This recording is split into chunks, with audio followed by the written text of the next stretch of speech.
This episode of the Blaugrana Everything Podcast is sponsored by Audacity. And no, I'm not talking about Audacity, the software that I use to record, cut, and master these recordings that I make for the podcast or for like the YouTube channel. No, I'm talking about Audacity, as in how could Barcelona have the audacity to still not have made a signing as we come to the end of June. Recording this on the 29th of June, of course, only signing Barcelona has registered is Pablo Torre.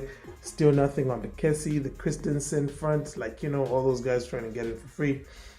And man, it's like a whole lot of stuff going on, or at least a whole lot of stuff not going on. And I just don't know where FC Barcelona are finding the audacity right now. Before I get into the meat and potatoes of this episode of the Blaugrana Everything Podcast, I just want to say that I'll be able to probably get back now to what I feel would have been my normal kind of scheduling over here together with the YouTube channel. It's just like, as I explained in the last episode, I hadn't been feeling too well, so I couldn't do much recording. And so far this week, I have traveled to do some work, and as a result, I don't have my usual setup around me, which is probably why you can probably hear a lot of vehicles just driving by rather loudly. Some guy was blowing his horn just now. I don't know if you got that. And I do apologize for that and for the reduced audio quality.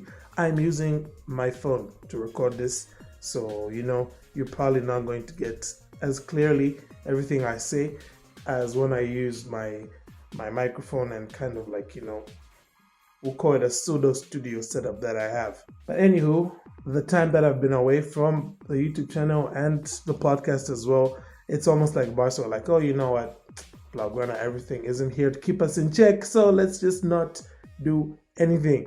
Seriously guys, not much has been happening. The last episode I said that if not much happens this coming week as well, I'll probably just do something like a special, or maybe just talk briefly about whatever is going on. And what's ended up happening is something in between the two, because like I said, I've traveled to do some work. As a result, I am feeling a bit tired and I don't really have the time to script anything that I can record and edit and put up. So we're going to do something that's in between the two, right? So the first thing we're going to do is we will talk about some updates. In particular, we're going to be answering the question of why exactly Barcelona haven't yet been doing anything. Is it really because, Blaugrana Everything hasn't been able to keep them in check? Of course it's not. It's because the economic levers, once again, yes, you remember those economic levers from episode 1 of this podcast? Well, those levers haven't exactly yet come into action.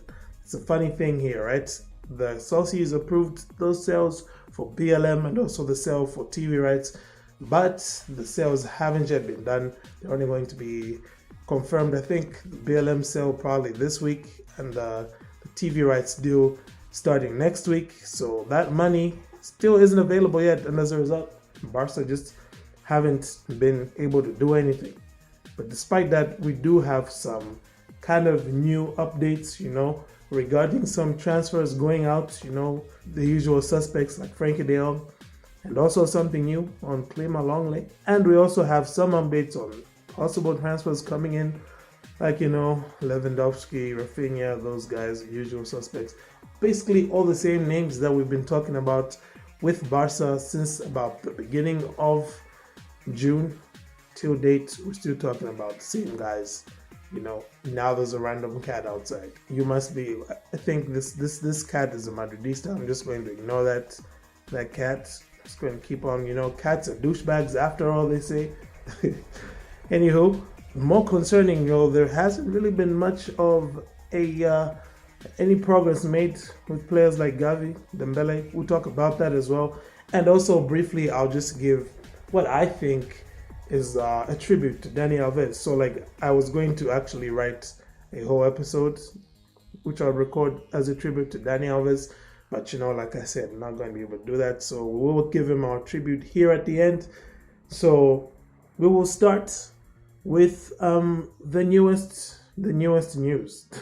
The newest news as far as updates are concerned, and of course that has to do with Clement Lenglet. Now, it's been no secret that one thing Barcelona has to do in this window, apart from, sign players who are going to freshen the team up, in particular at the back, Barcelona also need to shift bodies, all right? They need to get rid of some mandem at the back, in the middle, up front, like wherever they need to shed weight, all right?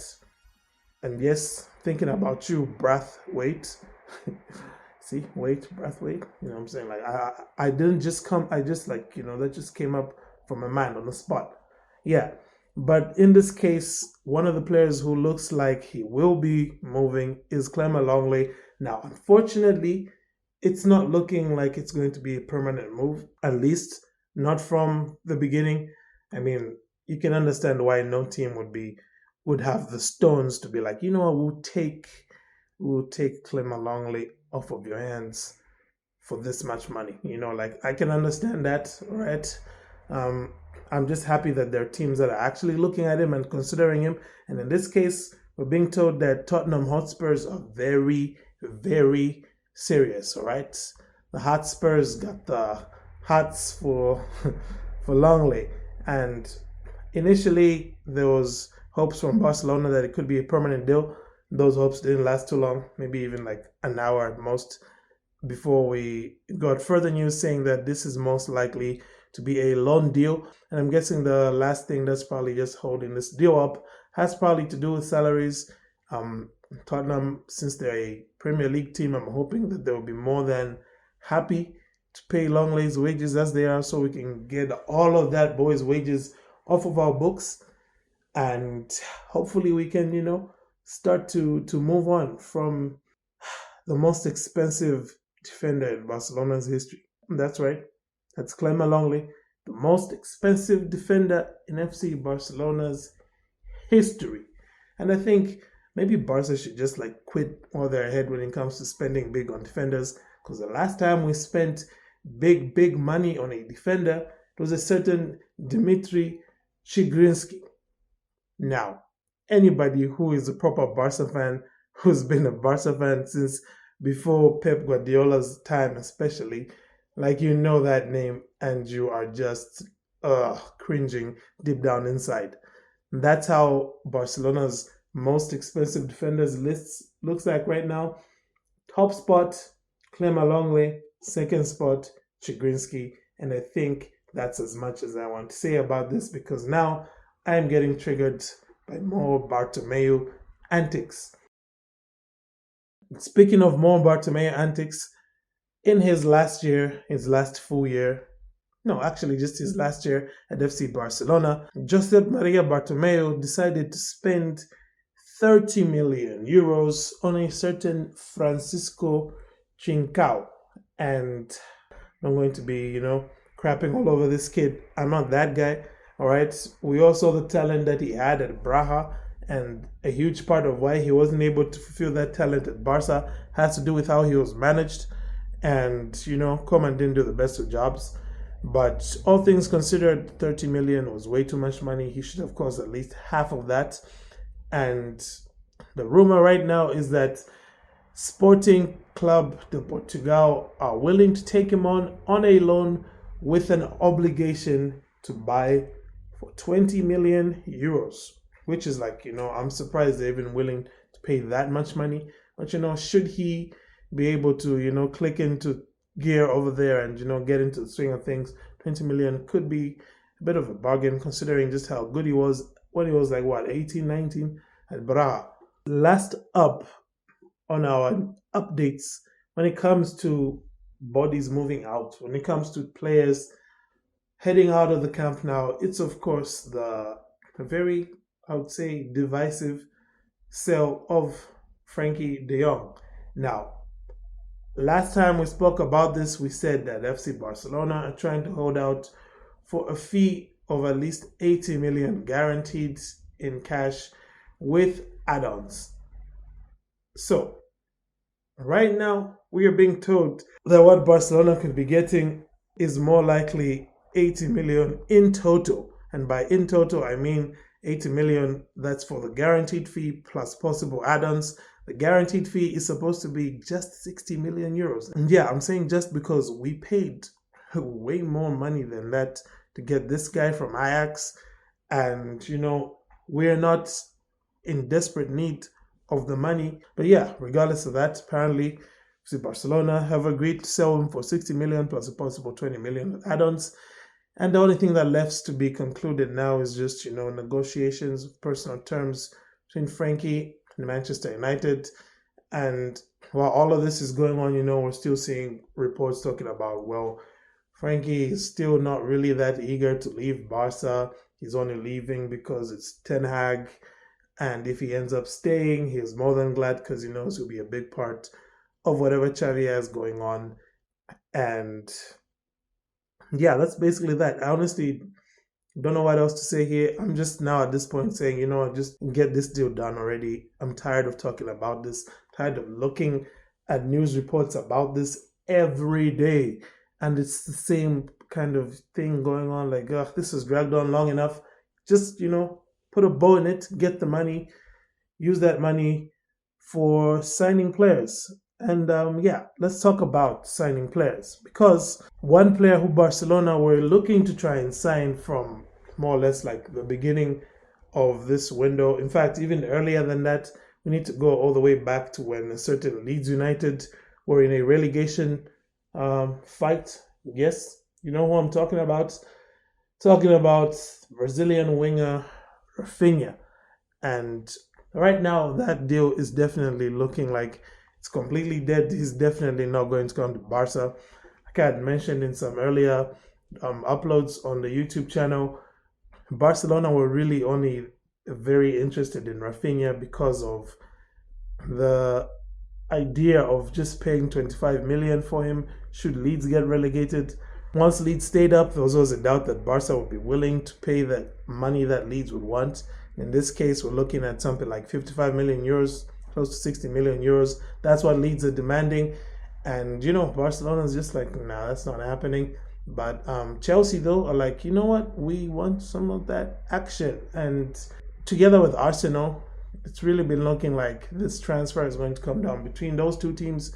So Rafinha will definitely be playing in London, but it will either be in blue or in red. We'll wait to see which one it is, but he's definitely not going to be playing in both blue and red.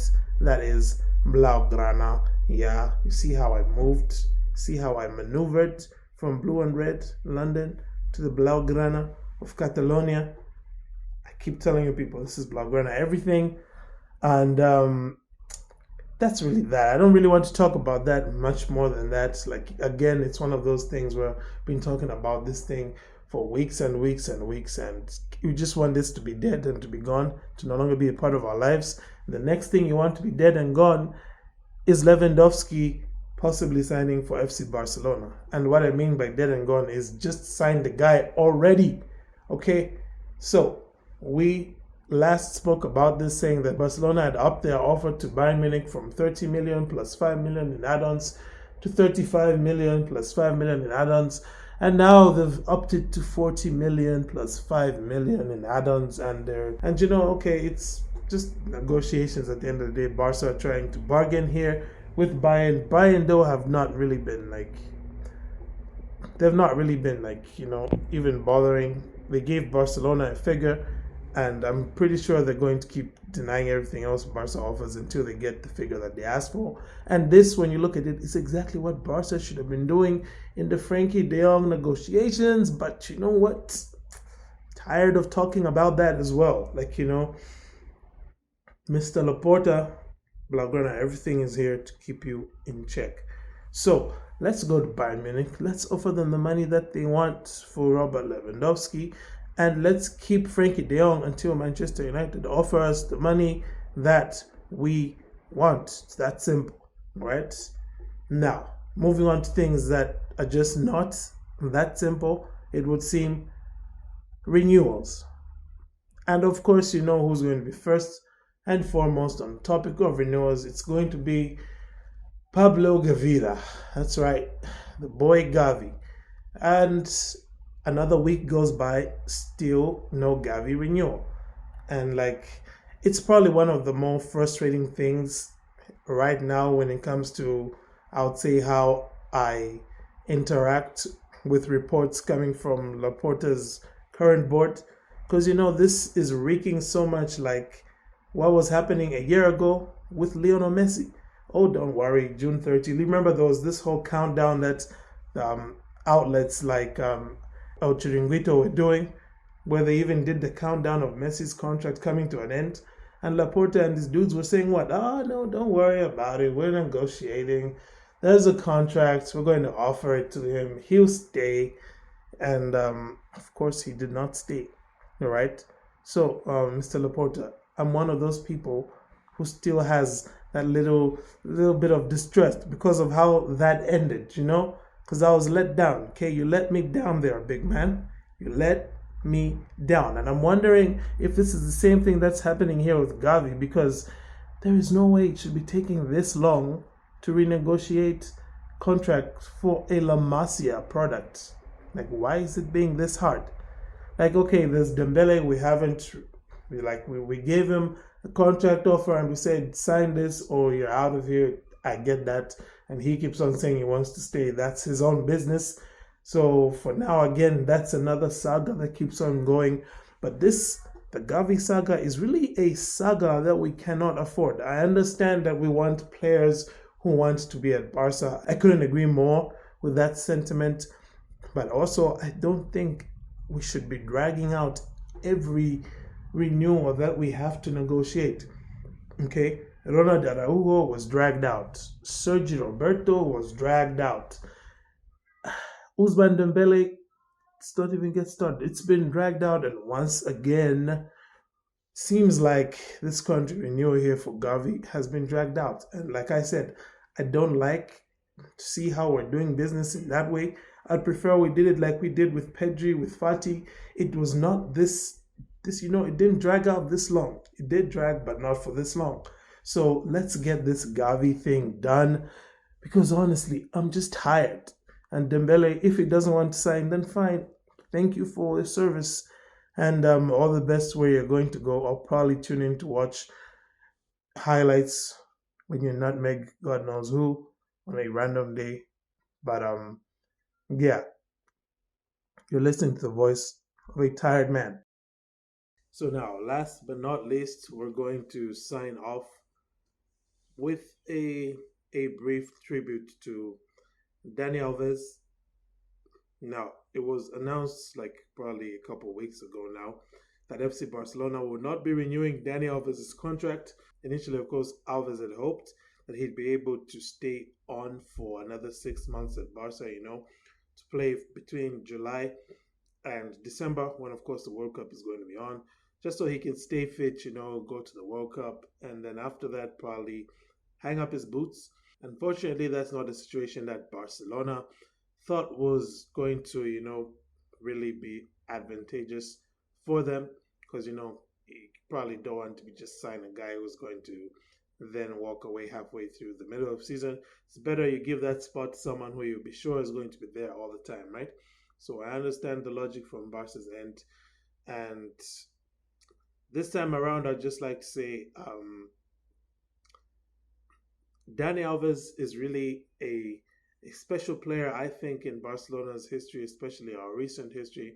Because if you look closely at the type of figure that he is, he's not like, say, your Leo Messi, your Andres Iniesta, your Xavi Hernandez, Carlos Puyol, Busquets, Valdez. He's not somebody who was a La Masia graduate, but I don't know if there has been any other player who has served Barcelona for as long as he has, and with like that amount of passion that he has, who didn't come from La Masia. You know what I mean?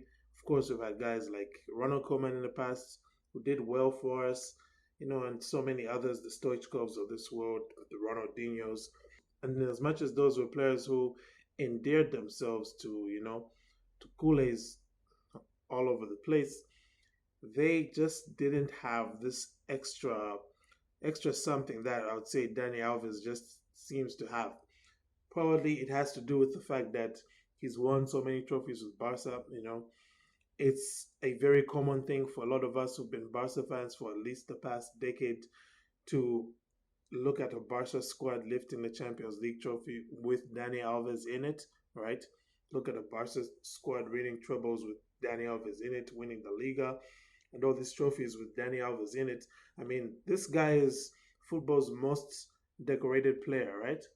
And a huge majority of those trophies that he has won in his career, he has done so with FC Barcelona. He has done it wearing the Blaugrana colors. So a lot of this guy's highest moments, a lot of his career highlights have come wearing the Blaugrana, and a lot of special Blaugrana moments, a lot of special Barcelona moments have come with this guy in our squad. So when he did return, it's no wonder there was such a positive response from the fans, from just people around the club. Everybody was so happy to have him back, and of course he backed that up with some incredible performances. The peak of which was probably the match against Atletico Madrid, where he assisted and scored. And I do remember reviewing that match, and I did name him as my man of the match just because I thought he was that good. And that was him coming in at 38 years old, right? 38 years old. Barca in shambles. Barca need people they could depend on, and that was him once again stepping up, coming into the picture, and he's just, I would say, an indescribable player, or is it an undescribable player? I don't know which word it is, but you just can't exactly describe exactly what he is. But he is that legend who sits, I would say, probably the highest tier that you can give outside of the guys who came through La Masia, looking at how much uh, reverence Barca gives to La Masia. So outside of La Masia legends, you don't get much bigger than Dani Alves at FC Barcelona. And it's just been such a wonderful thing to be able to watch him be here the first time, the second time, and hopefully he'll be back a third time, maybe as coach or whatever it'll be. I'm here for it, and I wish him all the best. And yeah, thank you very much, Dani Alves. And with that said, that is all she wrote, ladies and gentlemen. Thank you once again for tuning in to Blaugrana Everything. If you're not yet following on YouTube, go ahead and hit that subscribe button. Search for us on YouTube. It's Blaugrana Everything, just like you see it here. But otherwise, thank you for tuning in. Have a great day. And Forza Barca.